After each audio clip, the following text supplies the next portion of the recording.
Hello and welcome to the Overly Animated Podcast, where we take animation seriously. We talk everything animation here, including Promised Neverland, which we'll be getting into right now.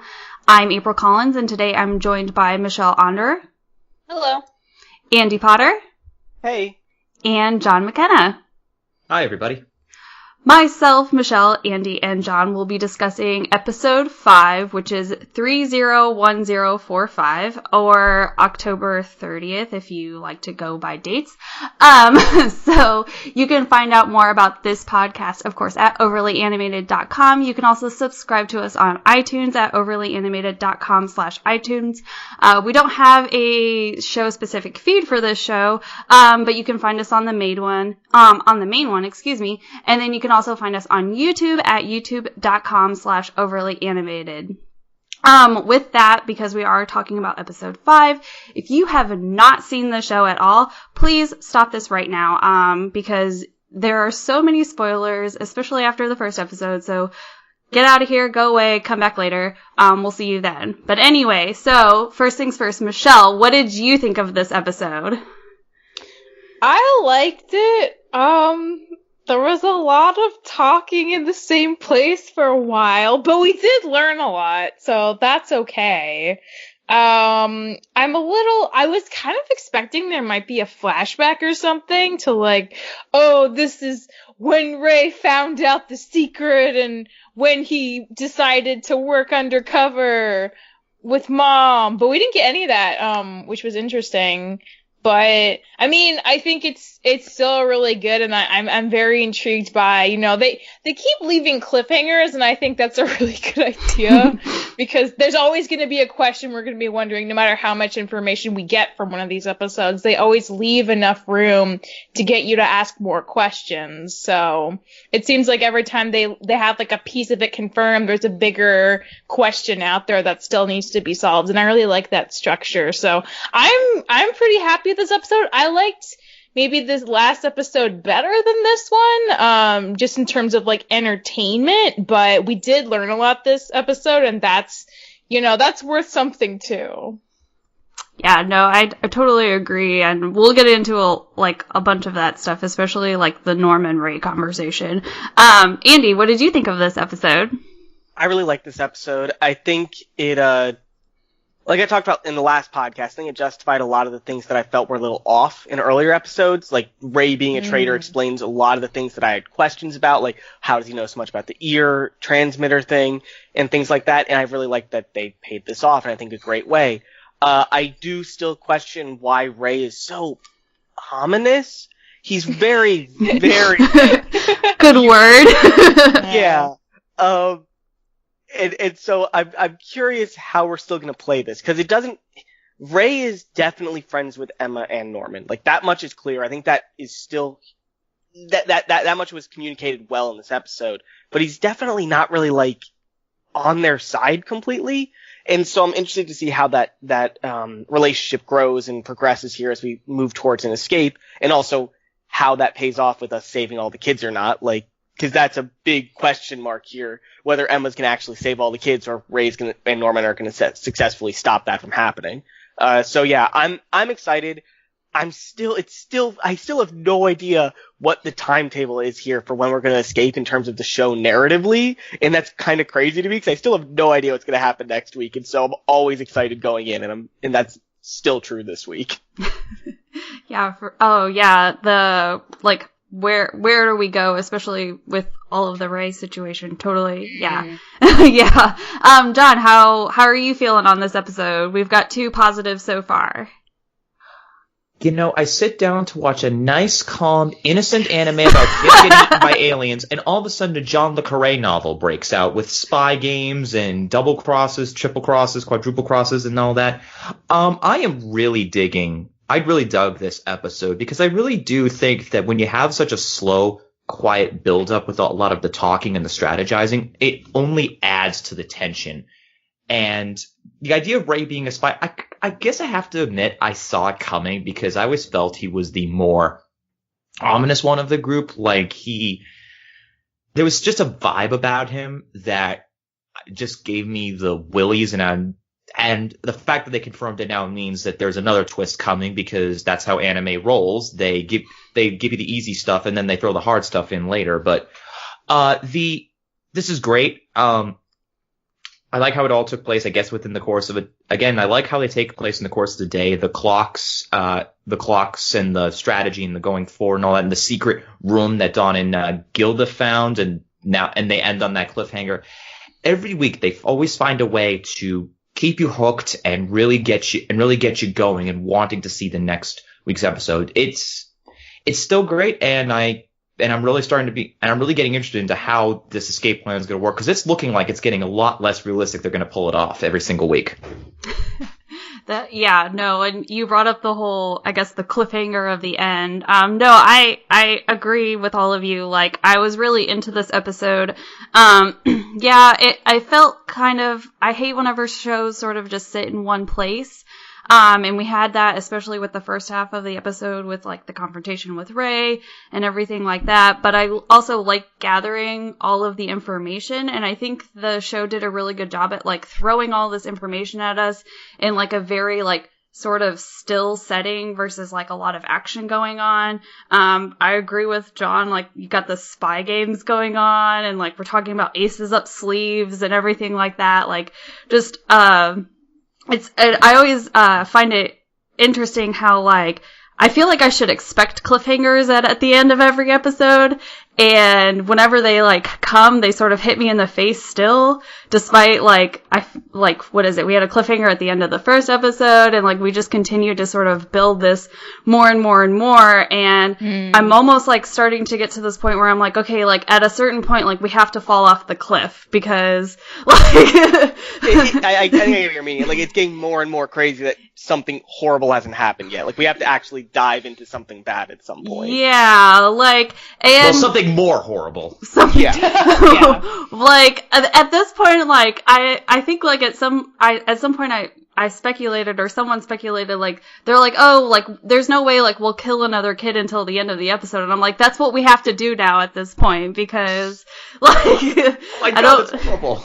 Like, it sounds terrible to say, but at the same time, we're just, like, that's what we're getting into.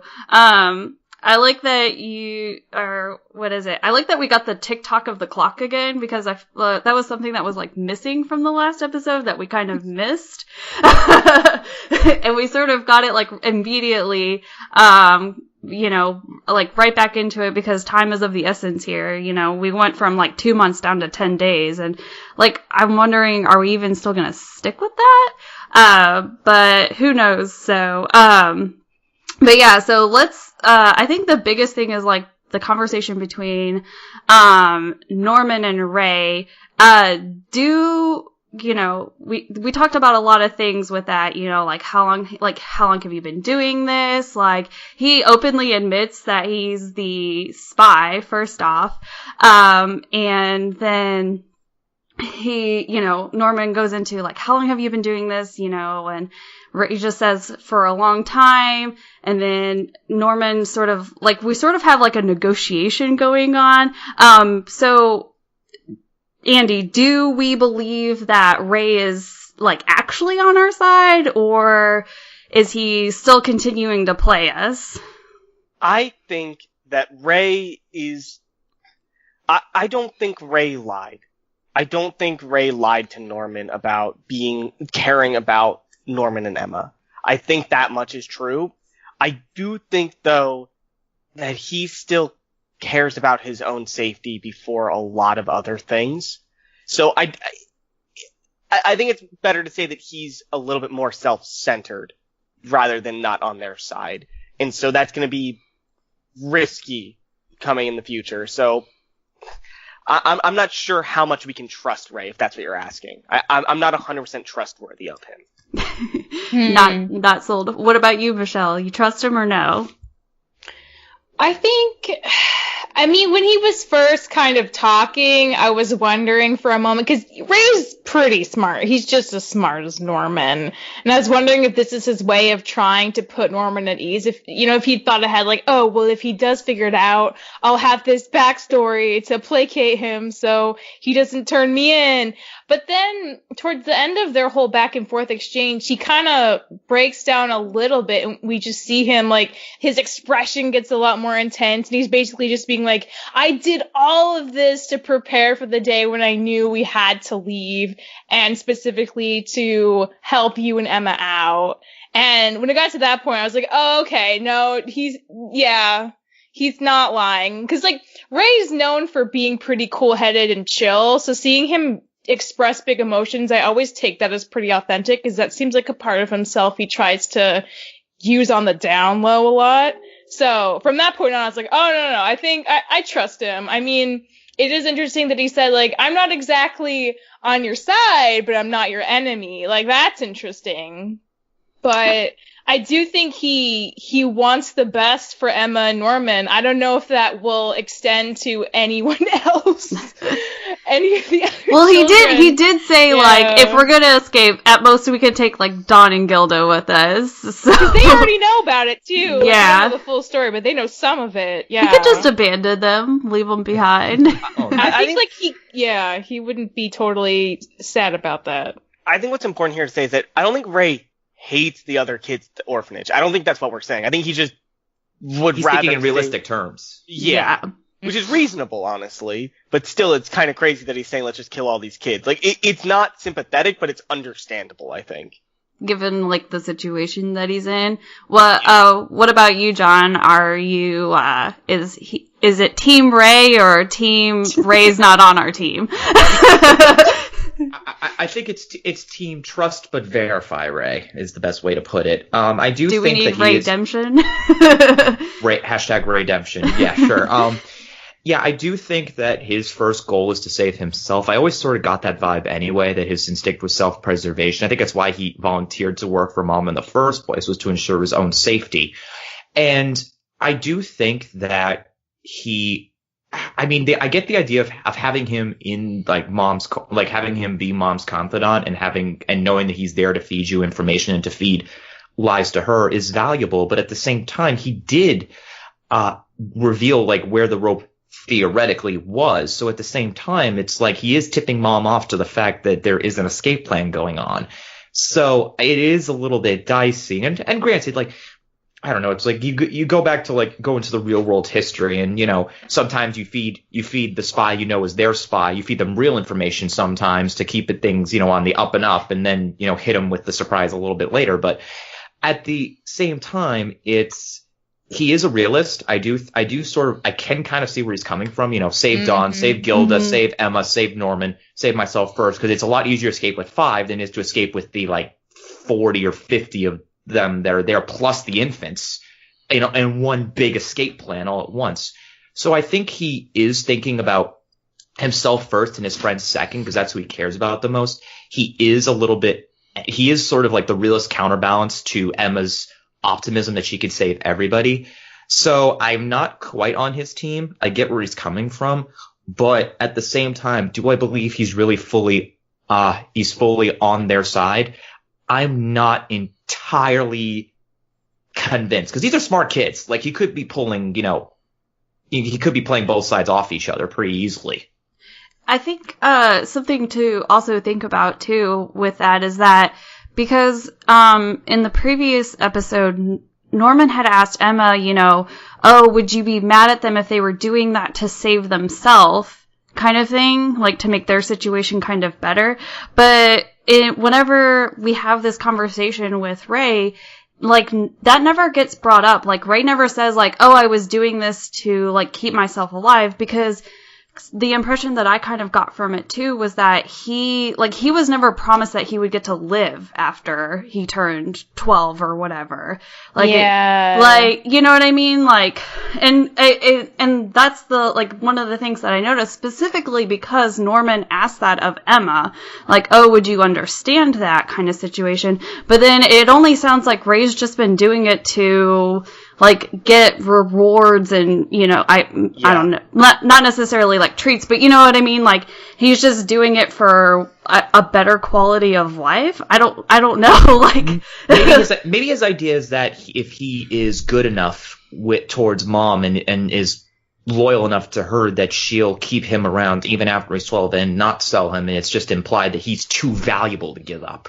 Yeah, maybe he's trying, it's like one of those like, oh, you didn't promise me this, but maybe you will kind of situation, which I think is a good point, because I think that's like almost it's a very adult thought to kind of have, is like, oh, if I prove that I'm worth something, then like at a later date I can do this. But again, it's not ever anything that like he brings up or says that he wants. He's just like, oh, like, that's what it is, you know? And then he started formulating the plan to escape. But my thing is that he's been Mom's spy for 6 years. Like, so how did he find out? Like, did he also stumble upon the gate and see the whole, like, transaction going on? Or, that was my assumption, that he's seen someone get given away like this, because he seems to he hinted at in episodes 1 and 2 that he's been to the wall, or been like seeing at least something outside of this orphanage. Like, he seems to be in the know in some way. Yeah. And then I don't know, like, there's something that like kind of, it seemed way too convenient that Ray's like, oh yeah, like, I led you guys to the gate, and then like the only reason why I had to like it just seems weird that he's like, oh, well, it's because you left Little Bunny that you now have to, or I have to cover up your tracks kind of situation. Like, and he almost like turns the blame around back to them. Like, well, I did what I wanted to do, but then you guys messed it up kind of situation. But I feel like he would have told them about it sooner. Doesn't anyone not agree with me on that? Like, especially if he's had this grand, like, escape plan. I do understand. I understand that, yeah. Yeah. He said that he was going to tell them as soon as they got back from discovering the truth, but then they'd left the bunny, and then Mom was suspicious, and he's like, oh, okay, well, I guess I have to change my tactic. I think, honestly, he spent a good few years thinking about when the best time to tell them was, and he chose that moment when Connie was leaving, to be like, okay, I think it's time. Like, we're going to be out of here soon. We're almost 12, so it's now or never. And he left the bunny for them to find, and then things didn't exactly go the way he thought, and he's doing his best. Yeah, he definitely waited to the last possible second, and it definitely felt like, oh man, if we don't do this now, they're never going to believe me, and we're going to leave soon. Like, I have to do this right this second. That's kind of what it felt like. And now they have, like, a time set. Like, they know in 2 months they're going to, like, or make less. the plan. Yeah. 2 months or less. Yeah.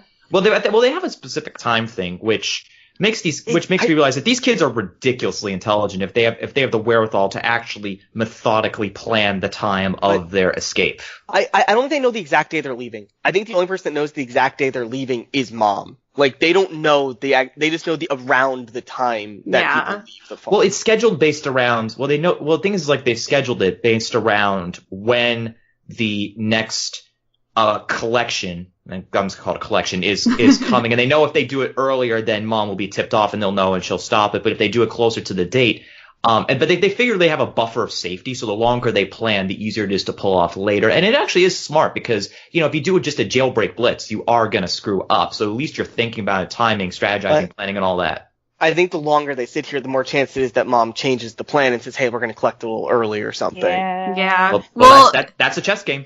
Yeah. Well, and then even, like, Ray said that, you know, Mom's, like, more so for the profits than she is, you know, anything else. So I guess he's kind of trying to use that to their advantage, is that, like, the longer that they that Mom sits on, you know, the three of them until they're, I'm going to use the word harvested.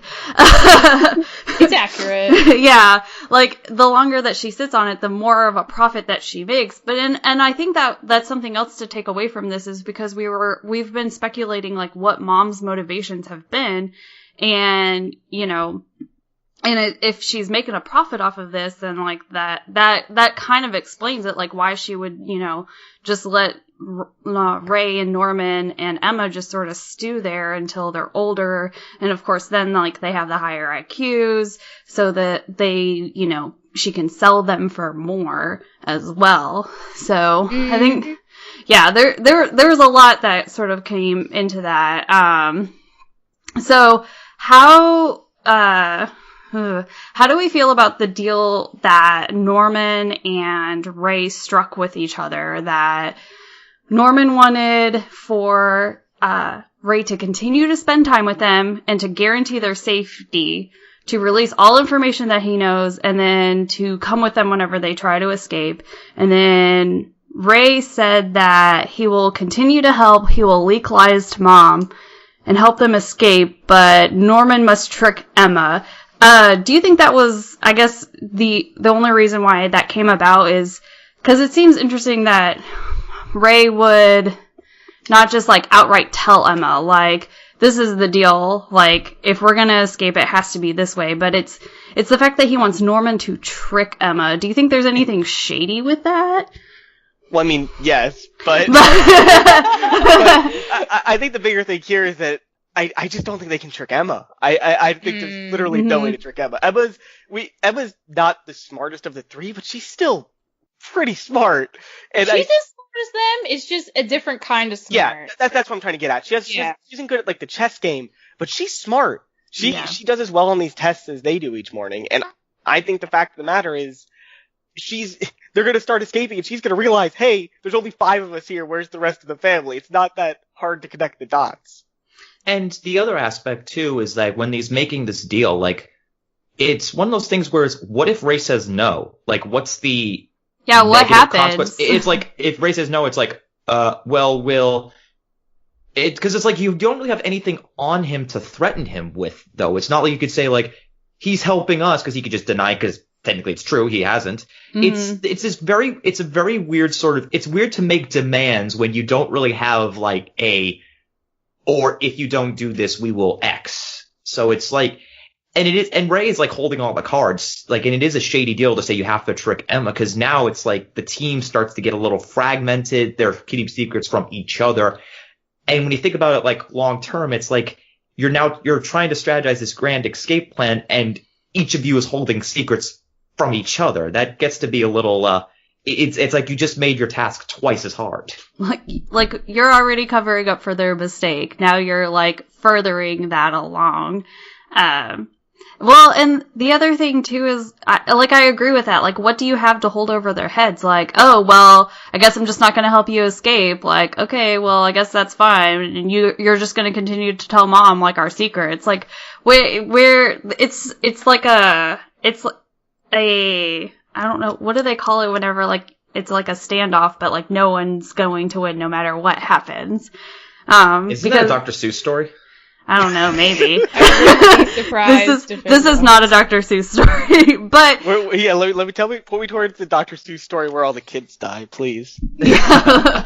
It's the deleted scenes of the Cat in the Hat. Yeah, he ate the kids. Yeah. Where Mike Myers goes crazy. Yeah. Oh my god.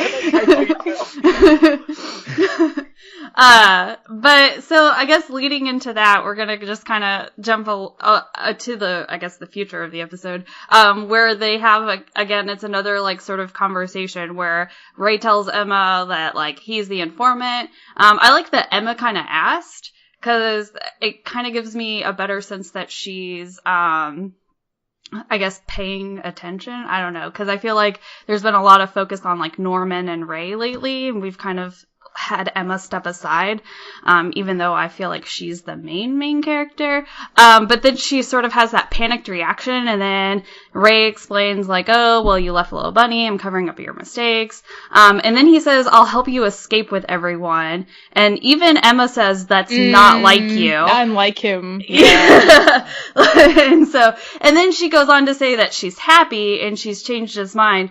But then she says, oh, were the experiments experiments that you did on the tracking devices, were they done on ones in children's ears? What happened to those, like, to that child or those children? You didn't sacrifice someone for our sake, did you? And then she says, don't ever do anything like that again. And then she, like, holds his hand very strongly. So, which I think is, like, very hard to convey, like, in animation, but I totally got that sense. So, John, do you think that Emma believes Ray is truly on their side? And do you think that Emma would then be willing to sacrifice Ray given that point? Because she seems more concerned about the safety of others versus, like, do you think she's kind of taking hold of like, the sacrifice of one for the benefit of all kind of mentality? But more importantly, does Emma believe Ray? I believe that Emma believes Ray because I think that's her character. It's her nature that she wouldn't believe that if Ray has a reason for doing all that he's done, that there is a good one, and she does trust him enough. Because Emma seems like Emma's the optimist of this group. Like, she's the idealist. She wants to save everybody. She wants to leave nobody behind. And I do think that she wants to believe Ray, and she even said that she would take a spy with them if it got to that point. And I think she would still take Ray with her because she's seen what happens, and I don't think she would even want him to get killed, even if he was, trying to cross them over. But at the same time,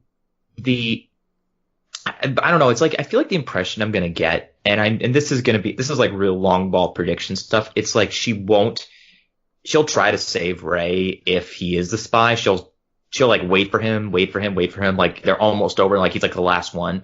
I feel like he might not make it anyway, even if Emma tries, but she still will try to save.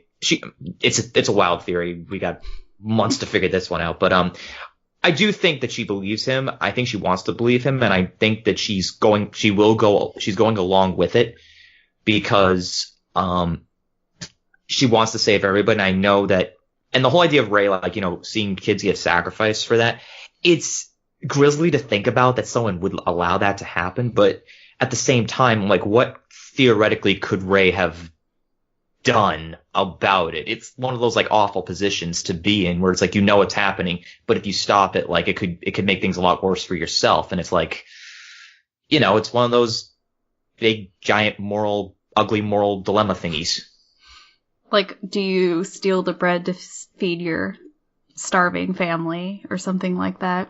Or do you sacrifice, like, do you sacrifice one person to save a boatload of people? So it's like the trolley problem. Yeah, it's the trolley problem. But I find all the trolley problem.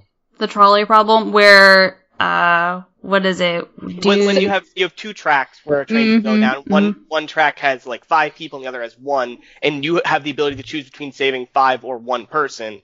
It's like that. And that's a cool philosophical question. I find that interesting, but I think it's been done a lot. What I find interesting here in this specific trolley problem is the fact that the 3 main players are actually really, really interesting, and their reasoning for their choices on the trolley problem are really interesting. That's always, like, if you just take the trolley problem by itself, it's just like a empty philosophical problem, and it really doesn't have a lot of weight. When you add real, like, context to it like this, each of their decisions on the trolley problem makes sense for that character, and that's what's interesting about them. So do you think Emma would sacrifice Ray to save everyone else? Never. She would never do that. And that's what's interesting about her. But she still has depth. She's not one-dimensional, despite the fact that she would never sacrifice Ray. Right. Okay. Michelle, how are you feeling on Emma believing Ray or not? I don't know. I mean, she was like, well, that's weird that he thinks that. And then Norman's like, do you think he's lying? Point blank, like, kind of hoping she'll figure it out right there. She's like, no, it's great. It'll just make everything easier that he's helping us. And part of me's like, well, maybe Emma, like, doesn't think that, but she's putting on a front. Yeah. I feel like that's definitely still up in the air. I think the big tell here is that she's only really smiled since she found out about Connie when she's been lying. Like, every time. Yeah. And I'm not, like, it is funny. To be happy about. It's but true. I'm not really joking. I think that that's actually one of Emma's tells. I think right now, when she's smiling, she's lying. And it's really sad. Well, and I think the other thing, too, is that I find it interesting that with Emma's character specifically, is that whenever she's having, like, a genuine reaction, especially after the Connie thing, like, it comes across very, like, boldly. And so, like, whenever Ray tells Emma that, you know, he's the informant, she has, like, a very, like, raw, panicked emotion. You know what I mean? Like, it flashes across her face, and then, you know, and then she sort of, like, recovers herself, kind of like she had been doing, like, in front of, like, Mom and everyone like that. And so I feel like that told me a lot that maybe she's, you know, like, maybe she does kind of trust him, but she kind of doesn't at the same time. I don't know if anyone else picked up on that, but that was just kind of me, especially because she has that very, like, raw, like, well, that's not like you, and then she recovers herself again, where she's like, but I'm happy, you know, and I'm glad you've changed your mind, but yeah, please, you know. That checks out to me. And then I think the other thing, too, is that she does have that, like, very serious, like, did you sacrifice people? Like, are you going to do that again kind of situation? And then she, like, drops it. She doesn't even wait for a real answer. She's like, anyway, never mind. Yeah. Well, I don't think it's anyways. I think she got her answer. I think she knows that he did it. Yeah. Well, and I'm curious to know, too, like, how did he, like, you know, because he's like, oh, yeah, I know how to deactivate it. And it's like, okay, but how did you, like, you said that you got them, but, like, how did you figure out how to deactivate it? And, like, how did you also do that with Mom knowing? Because you said that he got the tracking devices from Mom, right? So... Maybe it was his job to implant them. No, because it seems like those kids are brought with it already in their ear, so it must have happened outside of the orphanage itself. Yeah. And I don't think he's allowed outside of the orphanage. That would be a dead way. I think she just got him one of the trackers from one of the kids that died. Yeah. Oh, that's even more work. I don't know how I feel about that. Like I think one of the kids died. Like, I'm using Connie as an example, but it's clearly not Connie. Like, Connie died. They took her, and then while she was giving the body away, Mom just got the tracking device out of their ear after they died. That's interesting. I don't think Mom would give him a tracking device. I think that's a really question. That's not an innocent gift. That's not like a book or a toy. I think that'd be a huge red flag. But how did he get one then? Like, because I feel like Mom would notice if he tried to cut someone's ear off. It like Ray just became so much more interesting in this episode simply because like he's saying all these things and then we're like, yeah, but like how? Like why would Mom allow you to have a tracking device? One, like, cause he's like, oh, like as long as it wasn't dangerous, and I'm like, I feel like that's pretty dangerous to her. Yeah, like that would be dangerous to like her and her end game if she gave him a tracking device. Like, you know, like, that's a totally different, like, hey, Mom, can I have a book? Hey, Mom, give me a tracking device. Like, those are not the same item in any way, shape, or form, so. Yeah. But then it also, like, calls into question because we know Ray's the informant, so is he lying to everyone and saying that he knows how to disable the tracking devices? Like, and then that also, like, pulls back into, like, what Emma was asking, like, well, were you doing experiments on other kids? Like, was Mom, you know, were you like, oh yeah, Connie, come here, like, let me slice your ear open, or whatever. But I still don't believe that the tracking devices are in the ears. Sorry, guys. Oh, you just think that's just wrong? Yeah. Cause the other thing too, and this is just me personally, but I noticed there was a lot of focus on the tattoos on their necks this episode. Yeah, a little bit. Always focus on. They were prominent. It was very prominent this episode, especially because we did have a lot. Like the biggest thing was that, and again, this just might be like wishful thinking for me because I really think it's the neck tattoos or the trackers. But when Emma was asking about the tracking devices, like like just before that, they showed her like neck tattoo, and then her asking the questions, and I was like, okay, like, if you're not telling me something, then I don't know what you're doing right now. Yeah. Like, why so much focus on the neck tattoos, other than, like, them being a brand? Because I feel like if it was just a brand, it wouldn't be anything. Like, we wouldn't have as much focus on them. But yeah, that's just me. Sorry. Tiny tangent. Okay, so then the next thing to talk about is Gilda and Don. Because they have their own secret group now. So, secret friends, secret mission. Gilda and Don are talking. They don't like that Emma and Norman and Rhea have conversations without them. Yeah, fair. Yeah.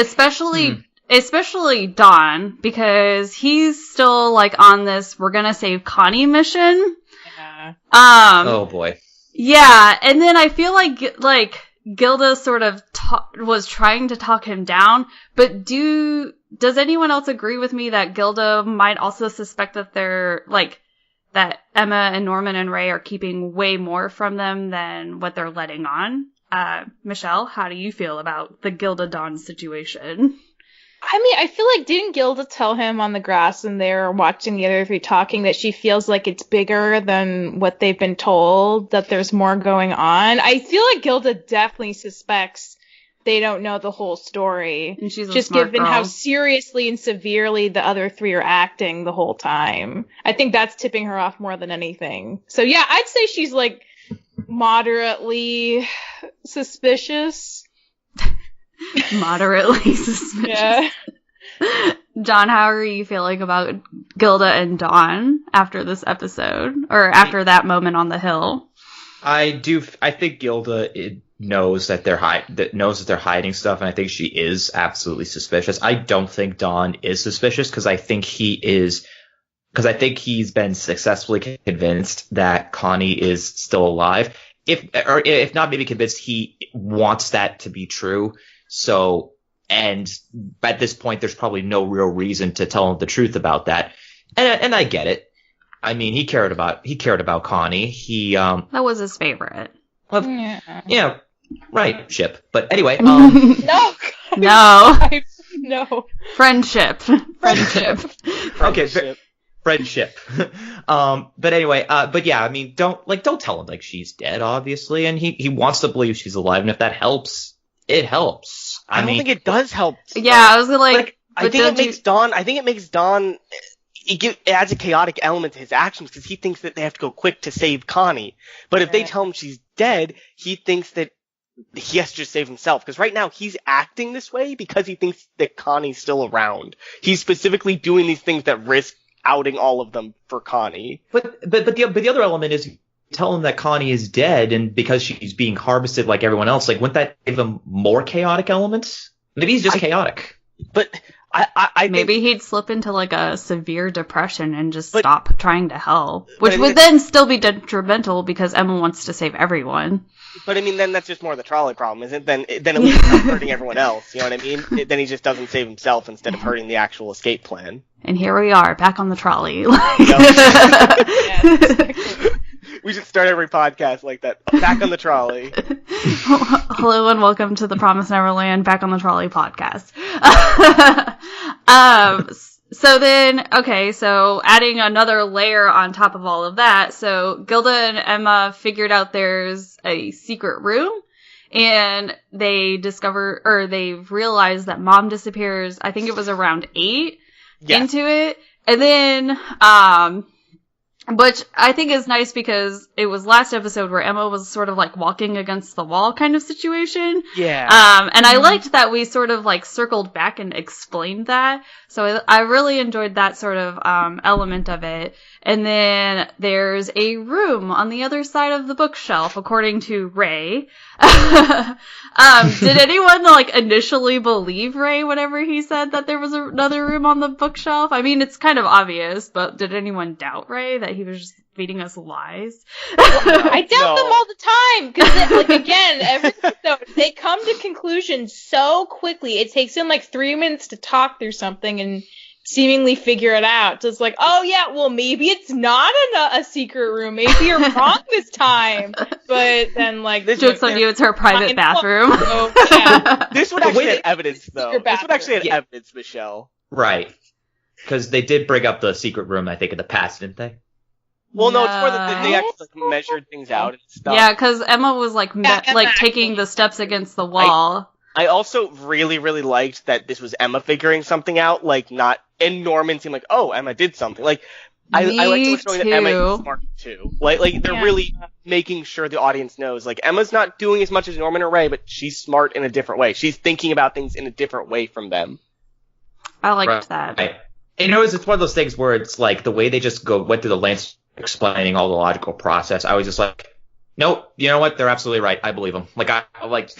He's right. It's like you can't. It's like if you were lying about a secret room, you would not. I can't imagine someone would have like that deep of a logical layer to the lie, where it's like so realistic. It's like you don't put that much thought into a lie. You leave something out. You leave something out. Emma's testing Ray as well to find out if he actually knows what the room is.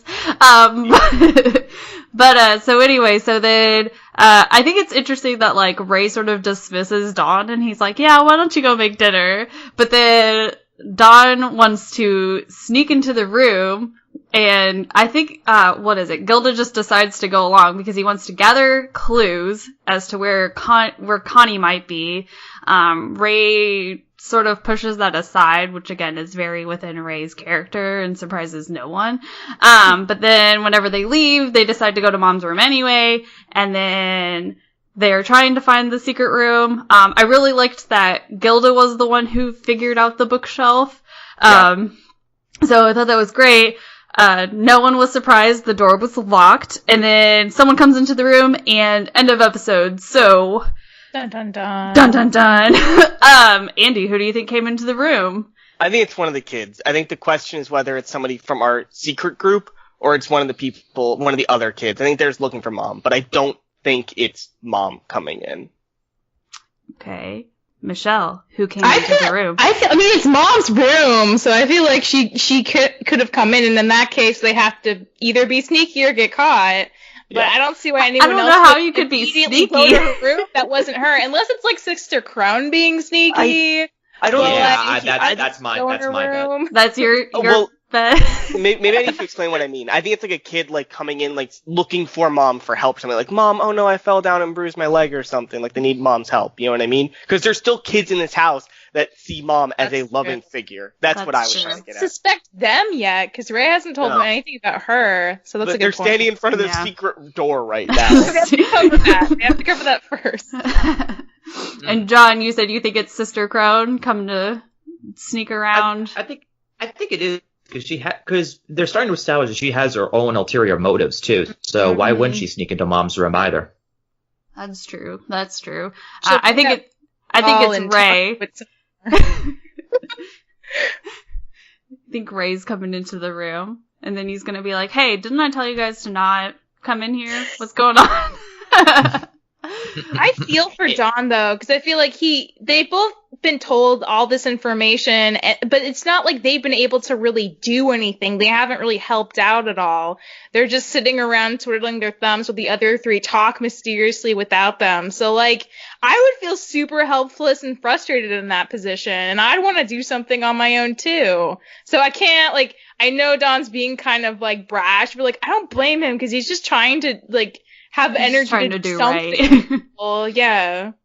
Especially, I guess those feelings are sort of exaggerated too, because like Emma and Norman and Ray go off and have like their private conversations. Exactly. And then they're not included after, I guess the extension of inclusion was given to them, and then it's almost like, we've included you, but we're also not including you. Yeah, we included you, but we won't tell you everything, and also we're telling you not to do anything right now. Trust us. Go make dinner. It's the best plan. Yeah, like, I would be so frustrated. I'd want to help more.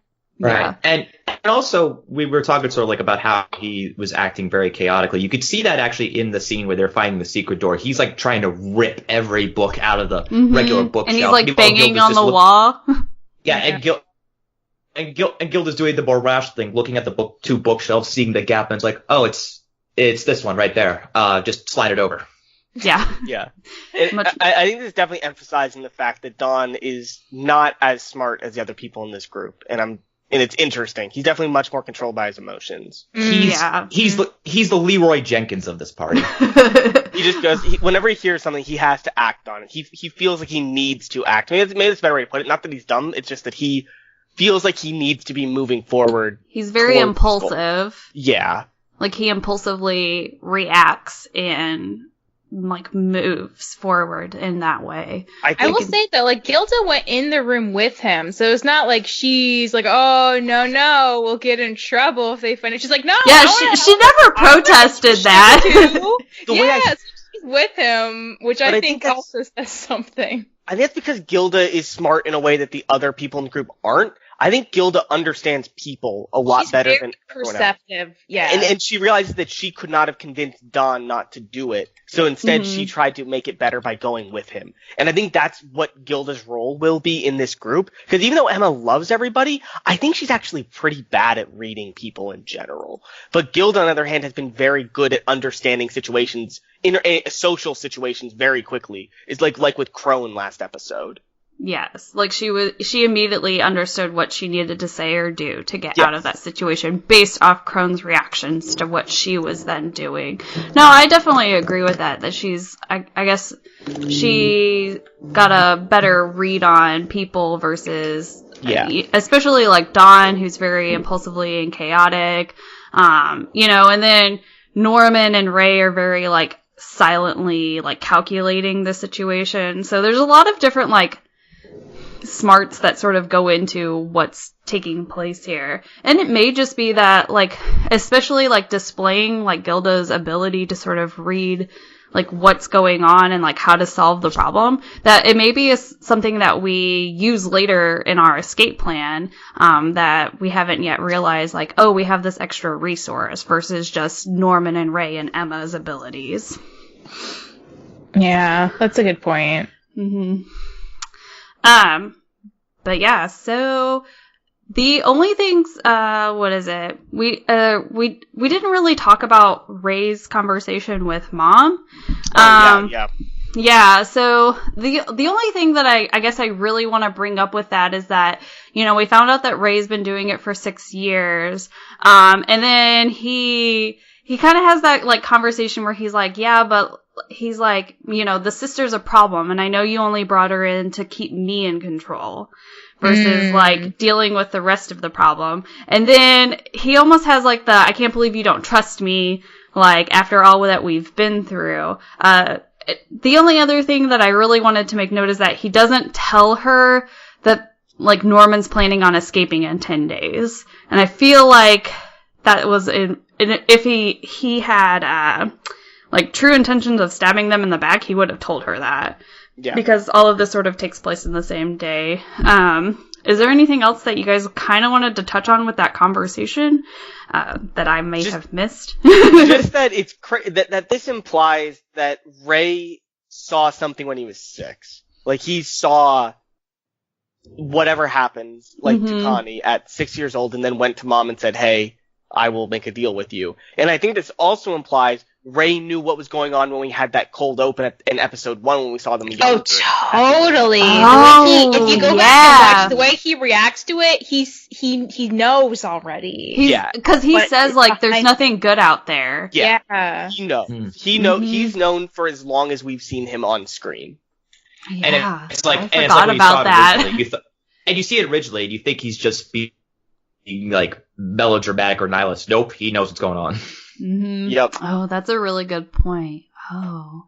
And then the last thing, is Norman's, dream that he had.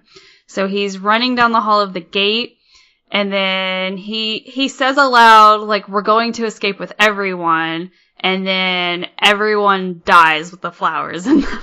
Yep. Oh yeah, that nightmare was crazy. Like, if there was any like fear that the show would not go back to these scary elements, that nightmare really like went like, okay, yep, we're doing this still. We are doing scary. We just want to remind you that the stakes are real.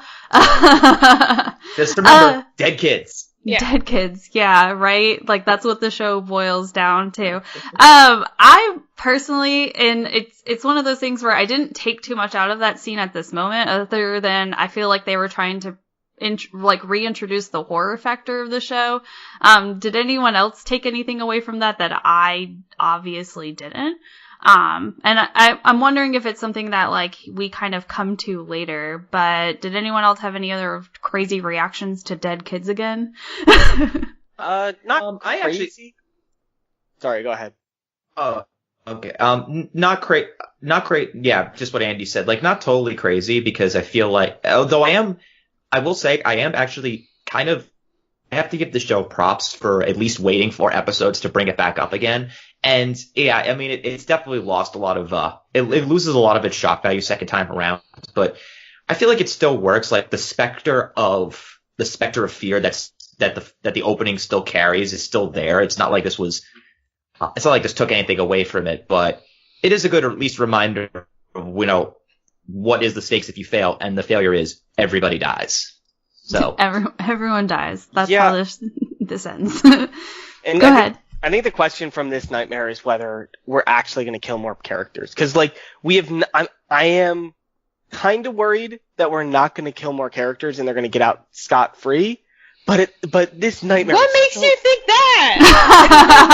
Ray keeps trying to get rid of everyone, but them. Ray keeps trying to.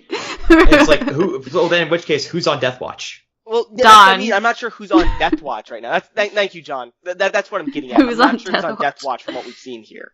It's either all the kids or none of them. You know what I mean? Like, that's all there is for me. I don't think they're all getting out The only alive. kid that stood out so far, besides like Don and Gilda. That's what I mean. Like, Phil's too young to die, though. I'm worried that, like, faceless kids will die. Like, kids we just don't care about. Oh, yeah.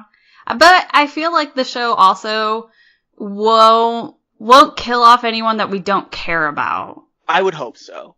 We would hope so. I'm Which worried sounds terrible. Like, if people are gonna die, I better care about them.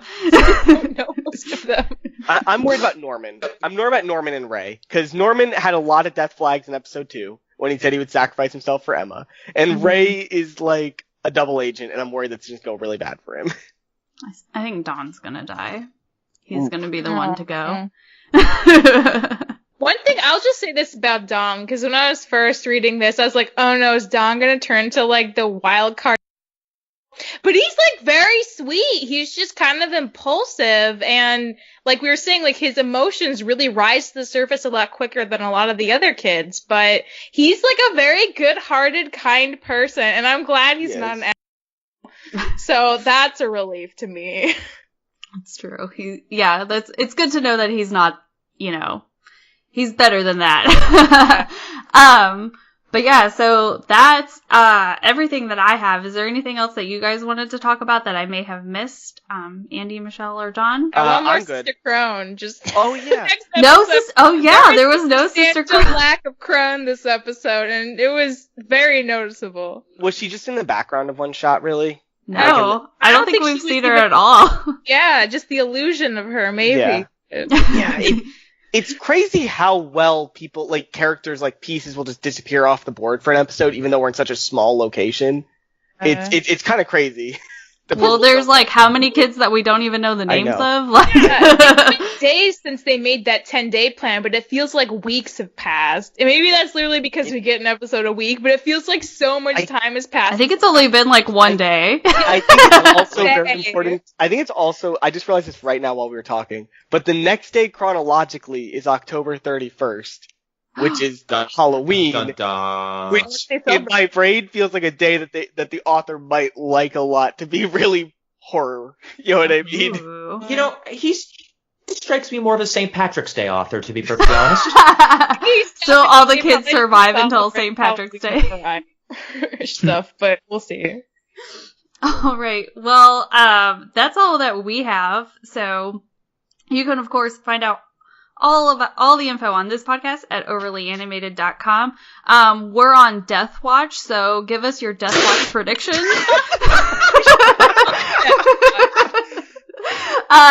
Please share them with us on our Discord, where we text chat not just about this show, but all of the shows that we cover. And you can, of course, find more information about that at overlyanimated.com/Discord.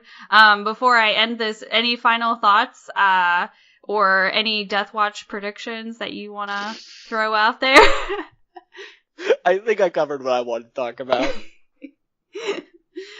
Well, anyway, so to wrap this up, you can also support us via Patreon at patreon.com/overlyanimated. We would like to say thanks to all of our current patrons, especially our patron of the podcast, Michael, aka Mike Wazowski. As always, thanks to our patron executive producers, John, Ryan, Steve, Alex, and Hugh. There's a lot of stuff going on with the podcast. So many different shows outside of Promised Neverland, Genlock coverage, Miraculous Ladybug is in a month-long of a nuclear explosion. You can find out all of those podcasts at, did I miss any of them? I think there's Dragon Prince coming up soon, isn't it? Yeah, Dragon. Yeah. Genlock too. Yeah. Yeah. So there's a lot going on. So please come if you like this, you like our discussions, go check out our discussions for anything else. Thank you guys, of course, for listening, and we will see you next week for the next episode. Bye! Bye! Take care.